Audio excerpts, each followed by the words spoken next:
Halo semuanya, kali ini gue bakal ngelanjutin membahas light novel Tensura volume 18 lagi, yang dimana ini adalah part terakhir di volume 18. Nah, apakah Rimuru bakal datang atau tidak nantinya? Mari kita dengarkan sama-sama. Oke, langsung saja kita gasken.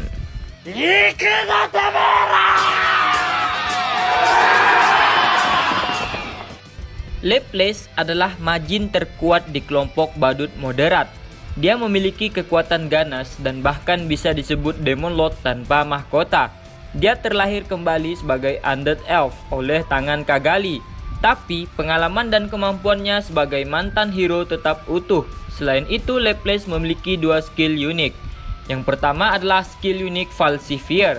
Kemampuan ini yang mampu mengganggu persepsi lawan, membantunya melancarkan serangan ilusi.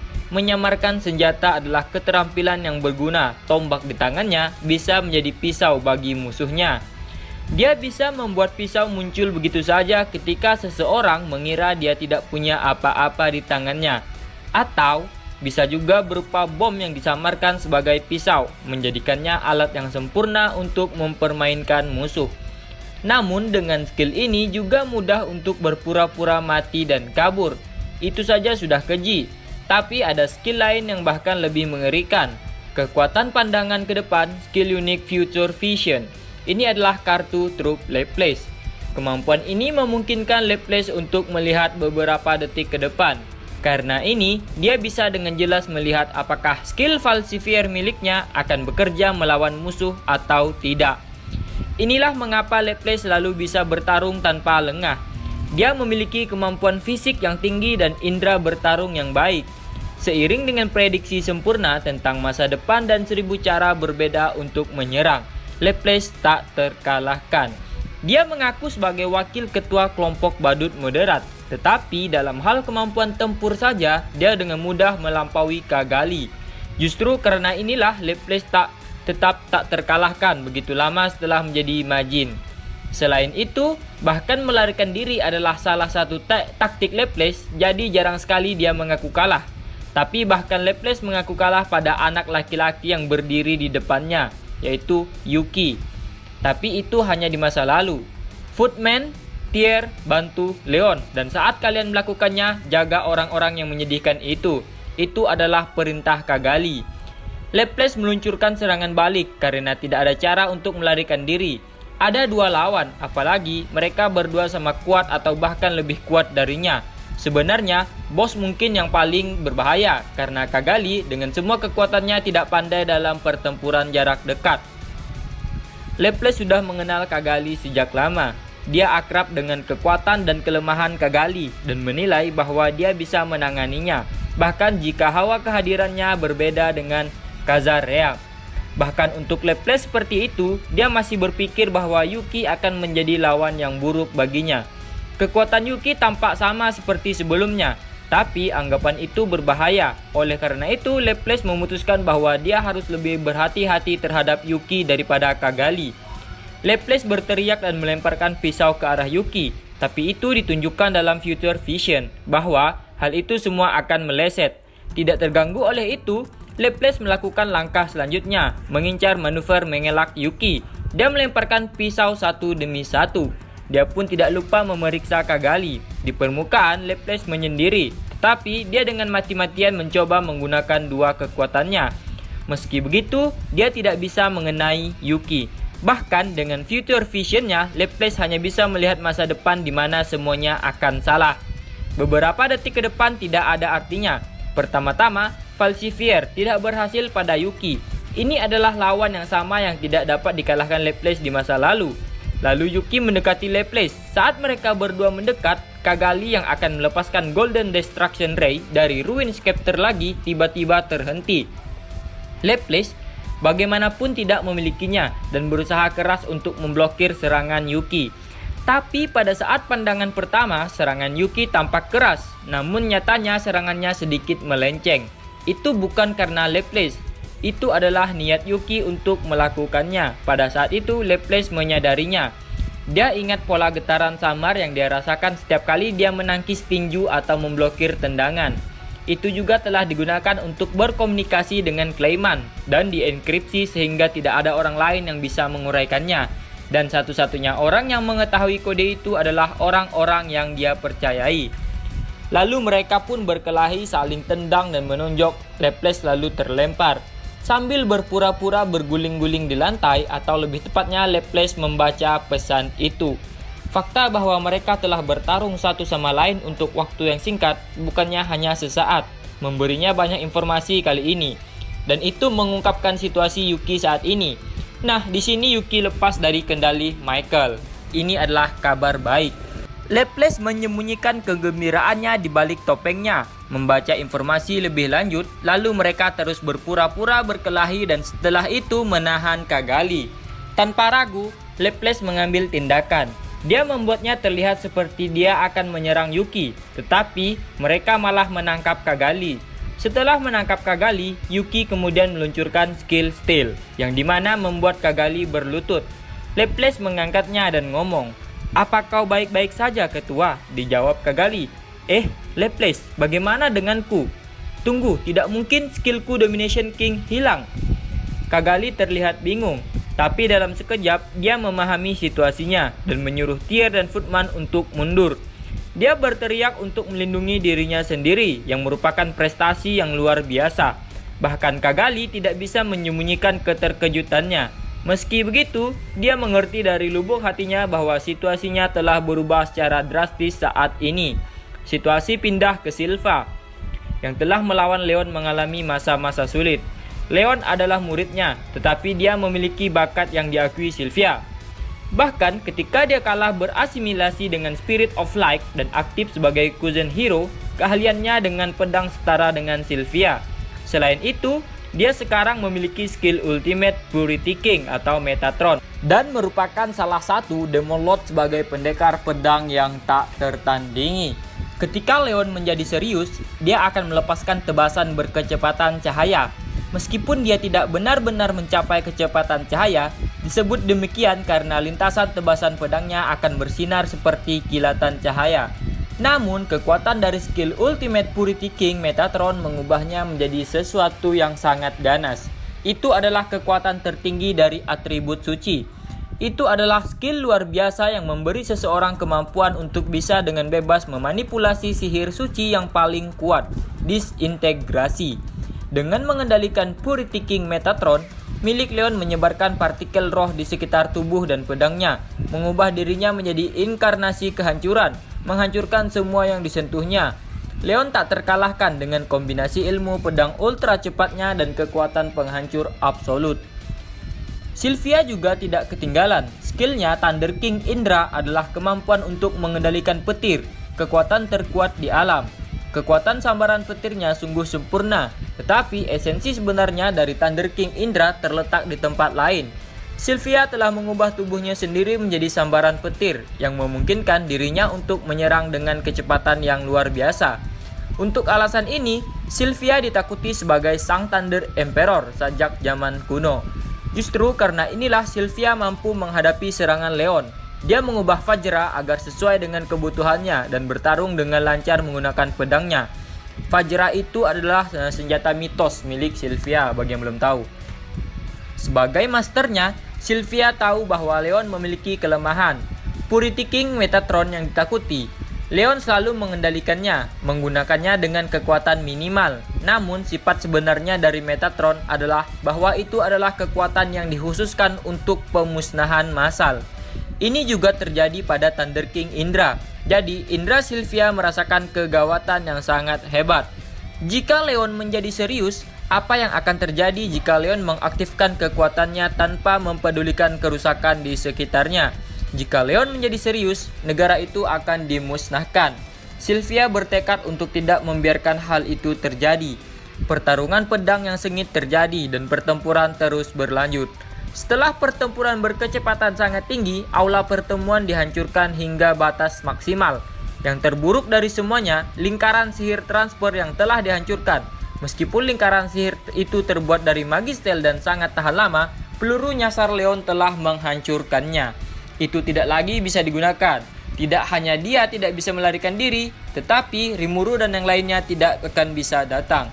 Sylvia merasa kasihan pada dirinya sendiri, tapi Leon bukanlah pria yang bisa dilawan sambil melindungi sesuatu, jadi dia menyerah. Alros dan Claude juga tidak dapat membantu Sylvia. Feltway bingung, sesuatu yang luar biasa baru saja terjadi, tepat di depan matanya. Selama puluhan ribu tahun tidak ada yang salah dengan rencananya, tapi belakangan ini semuanya berantakan.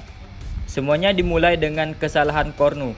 Kehilangan tentara tidak terpikirkan, gerbang dunia bawah yang menuju ke dunia yang dimaksud telah ditutup, dan detailnya masih belum diketahui.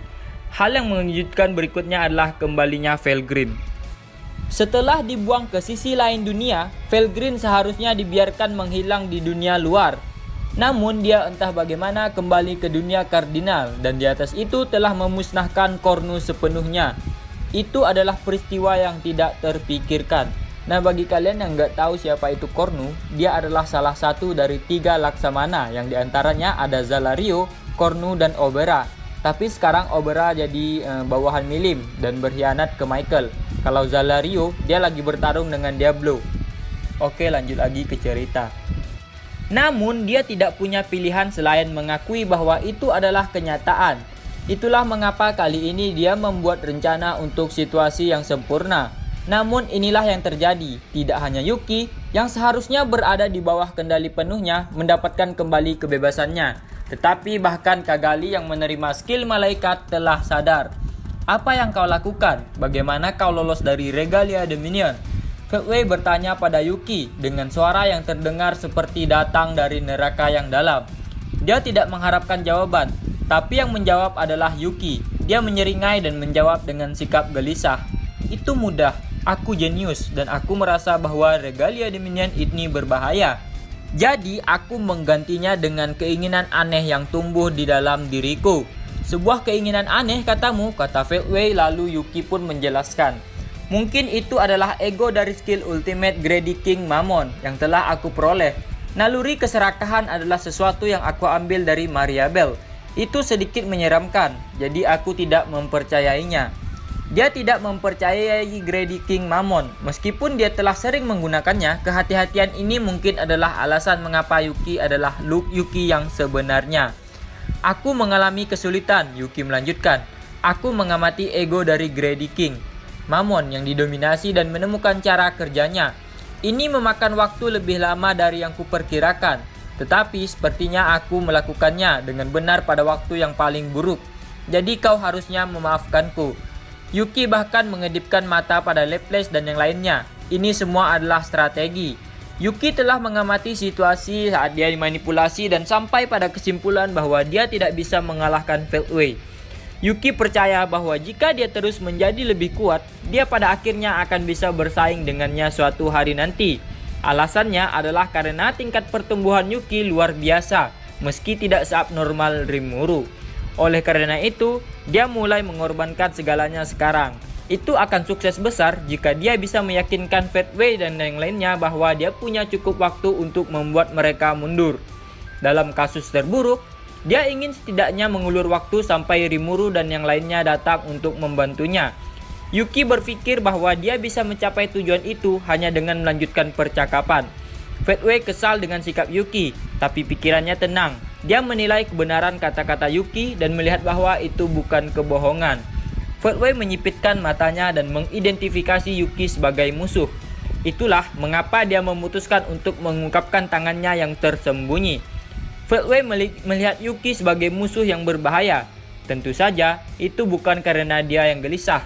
Dia hanya tidak bisa mentolerir skill Yuki skill steal dari Grady King Mammon. Jika ini dibiarkan, tidak hanya Leon, tetapi juga yang lainnya mungkin akan dibebaskan dari kendali Michael.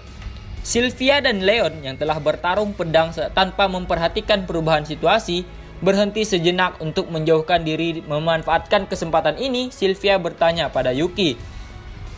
Meskipun mereka tidak punya waktu untuk bertukar salam, Yuki menjawab dengan senyuman ramah. Yuki memfokuskan semua perhatiannya pada Feltway. Apa yang dia katakan sebelumnya tentang tidak bisa menghilangkan skill itu benar. Yuki saat ini baru saja merampok Domination King Melchizedek dari Cagalli. Tidak mungkin dia bisa mengambil skill lain sebelum dia selesai menganalisanya. Bahkan, jika dia tidak bisa melawannya sendirian, ada 5 orang di lokasi. Sylvia menahan Leon. Jadi, Yuki dan yang lainnya bisa melawan Fatway. Namun, sebuah kesalahan perhitungan besar terjadi di sini. Kartu truk Fatway mulai dimainkan dengan cara yang tidak pernah bisa Yuki bayangkan. Fatway memerintahkan, "Bunuh anak itu, bangun jahil." Yuki tidak bisa membaca niatnya. Leon sangat sibuk dengan Sylvia, jadi dia tidak dapat mematuhi perintah. Jika seseorang bergerak, itu adalah Fatway sendiri.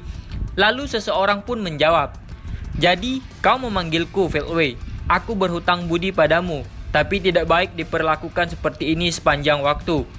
Setelah merasakan sakit yang membara di dadanya, suara itu mencapai telinga Yuki.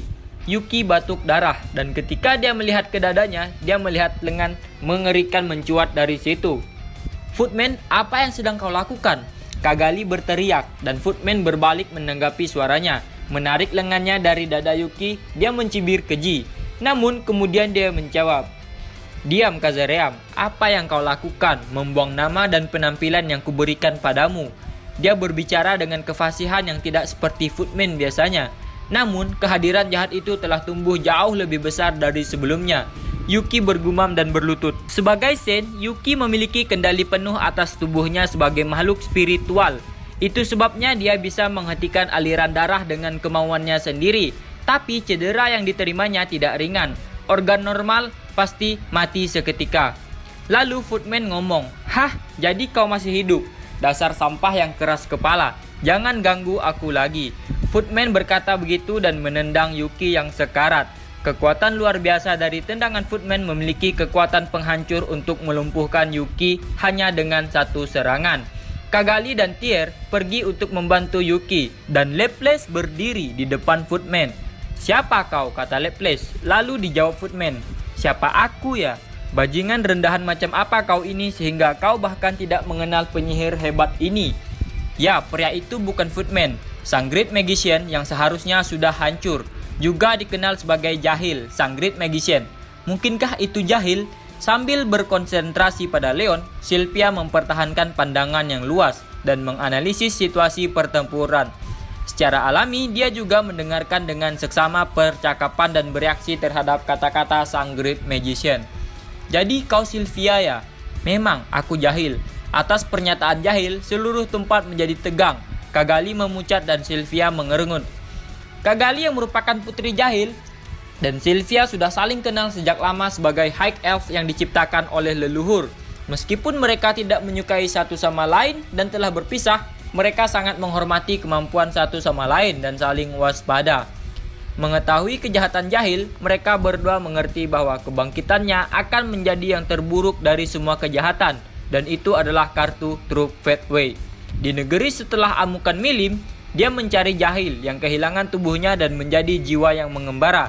Dia melindungi Jahil yang tidak akan lolos dari kepunahan tanpanya dan membiarkannya tidur untuk waktu yang lama.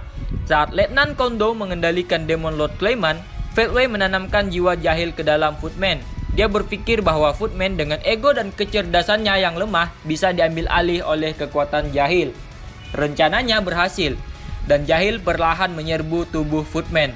Pada awalnya, dia hanya menyampaikan informasi kepada Fatway, tetapi keseimbangan kekuatan akhirnya terbalik ketika dia menghuni Seraphim, dan Jahil mengambil kendali penuh. Yang tersisa hanyalah bangun terhadap sinyal Fatway. Fatway yang bermaksud membangunkannya pada waktu yang paling efektif, memutuskan bahwa sekaranglah waktunya. "Ayo Jahil, gunakan kekuatanmu yang telah kuberikan padamu dan bunuh mereka semua. Peralatan yang tidak berguna harus dibuang," perintah Fatway. Jahil bersama dengan Seraphim telah diberi Karate King Raguel yang diambil Michael dari Felgrin. Dia diam-diam mengambilnya untuk dirinya sendiri, memilikinya sebagai Ultimate Enchantment Blaze King Agni. Gera, aku sudah menunggumu hari ini. Akhirnya aku bisa menggunakan kekuatan ini sepenuhnya." Jahil tertawa dengan jahatnya. Tubuh besar Footman dilalap api dan dia menjadi kaisar api yang menghancurkan apapun yang disentuhnya. Jahil yang bisa mengendalikan tembakan sesuka hati melepaskan kekuatan ganasnya. Topeng marah milik Footman hancur dan meleleh, dan wajah yang muncul itu jelek dan terdistorsi. seolah mewakili hatinya. "Footman, kembalikan Footman-ku," Cagalli berteriak, tapi suaranya yang sedih hanya menyenangkan Jahil. "Gera, kau sangat lemah. Aku ingin memberikan serangan yang bagus, tapi sayang sekali aku di bawah perintah Fatway Dono yang untuk membunuh. Maafkan aku, dasar bodoh." Dengan itu Jahil melempar bola api ke Cagalli. Meski tidak sekuat Felgrin, api Jahil tetaplah kuat. Jika terkena panasnya, material apapun akan terbakar dalam sekejap. Laplace mencoba menangkis bola api dengan peluru sihir, tapi itu terlalu kuat. Itu ditelan oleh bola api dan tidak berpengaruh padanya. Bola api tersebut kemudian membengkak dan menelan Cagalli, Thier, dan Yuki. Tapi pada saat apinya mereda, sesosok tubuh tetap berdiri. Itu adalah Yuki. Meskipun kondisinya fatal, dia berdiri dan memblokir bola api dengan anti-skill miliknya. Menurut pengamatan Yuki, kekuatan Jahil 10 kali lebih besar dari Laplace. Dibandingkan dengan Yuki sendiri, sudah pasti kekuatannya 5 kali lebih besar. Meskipun jenius, Yuki frustasi dengan dirinya sendiri karena tidak dapat memberikan jawaban yang bisa membuat dirinya melalui situasi ini. Dia bertanya-tanya apakah dia seharusnya terus berpura-pura menjadi gila untuk waktu yang lebih lama, tetapi menolak gagasan itu adalah salah satu cara untuk pergi. Tetapi waktu terbaik untuk mendapatkan kembali Cagalli adalah pada saat itu. Hanya saja, Fatway selangkah lebih maju darinya. Dia telah mempersiapkannya dengan hati-hati dan telah mengambil semua tindakan pencegahan yang mungkin. Semakin banyak gerakan yang disembunyikan, semakin banyak keuntungan yang akan mereka miliki. Kali ini Yuki dengan jujur menyesali bahwa dia telah kalah. Meskipun dia sudah lama bersama Footman, dia tidak menyadari bahwa Footman yang seharusnya menjadi temannya memiliki niat jahat. Daripada mengatakan bahwa itu adalah kesalahannya karena tidak bisa melihatnya, dia seharusnya memuji Fatway karena membuat persiapan yang begitu hati-hati. Selalu seperti ini, dunia ini benar-benar tidak masuk akal, pikir Yuki. Tiba-tiba dia teringat dengan Rimuru, yang sepertinya merupakan perwujudan dari tidak masuk akal. Lalu Yuki berbicara dalam hati, "Rimuru, jika pria itu adalah dia, maka dia tidak akan pernah menyerah. Akulah yang datang ke sini lebih dulu, tapi dia datang kemudian dan melakukan apapun yang dia inginkan. Dan itu bahkan lebih baik daripada cita-cita yang telah aku coba capai dengan keras. Sungguh memuakkan." Itulah yang dipikirkan, tapi dia bukannya tidak senang. Sebaliknya, itu sepertinya membuatnya tertawa dari lubuk hatinya. Lalu Jahil bertanya ke Yuki, "Apa yang kau tertawakan?" Yuki pun menjawab, "Tidak, aku hanya mengingat sesuatu yang lucu. Kupikir kau adalah lawan yang benar-benar jahat dan berbahaya. Tetapi ada seseorang yang bahkan lebih menakutkan dari itu. Dia satu-satunya yang dapat dengan mudah mengatasi tipuanku dan tetap menyendiri." Lalu Laplace nimbrung ke obrolan. "Wahaha, Rimurusan ya," kata Laplace. "Pria itu benar-benar sesuatu yang lain." Lalu Yuki ngomong lagi, "Kan, bukan sifatku untuk bergantung pada orang lain. Tetapi aku bersedia melakukannya di sini. Dia akan segera datang untuk membantu kita. Jadi hanya ada satu pilihan untuk dipilih." Yuki tersenyum tanpa rasa takut. "Ya, itu benar." Laplace juga tertawa. "Mengulur waktu. Itulah salah satunya cara sejak awal. Jadi ini adalah keputusan yang datang agak terlambat." Seolah-olah terjebak dalam momen tersebut, Cagalli juga berdiri. "Baiklah, aku akan melakukan yang terbaik juga." Thier juga menjadi termotivasi. Yuki, Laplace, Cagalli, dan Thier. Mereka berempat berdiri batu membahu menghadap Jahil yang telah mengambil alih Footman. "Aku akan membalaskan dendammu, Footman." Dengan kata-kata bersemangat, Laplace sebagai sinyal pertempuran sengit dimulai. Sylvia saat melawan Leon mengamati Yuki dan yang lainnya dari sudut pandang yang lebih luas. Mereka kalah jumlah 4-1, tapi Jahillah sebenarnya yang lebih unggul. Yuki sudah setengah mati dan setengah hidup. Lubang di dadanya sepertinya telah terisi, tapi itu membuatnya lelah. Untungnya, tubuh bawaan Yuki memiliki hal khusus yang disebut anti-skill. Ini menghentikan bola api Jahil, dan pertarungan sampai mati hampir tidak bisa dipertahankan. Yuki adalah bagian pertahanan kunci dan Laplace serta Thier adalah pengawalnya. Dengan bantuan Cagalli, mereka mampu melawan lawan tangguh seperti mereka si Jahil. Sebagai respon, Laplace mendorong dirinya lebih keras. Thier hanyalah seorang drifter, jadi dia bisa menjadi kuat atau lemah tergantung pada suasana hatinya. Cagalli menara komando sepertinya memahami situasi. "Ya, Meskipun dia mengerti dia tidak dapat melakukan apapun jika dia tidak memiliki bantuan. Dengan kata lain, tidak ada yang bisa mereka lakukan. Mereka perlahan-lahan kehilangan kekuatan, dan itu sekarang adalah permainan berapa banyak waktu yang bisa mereka tunda sampai mereka dikalahkan.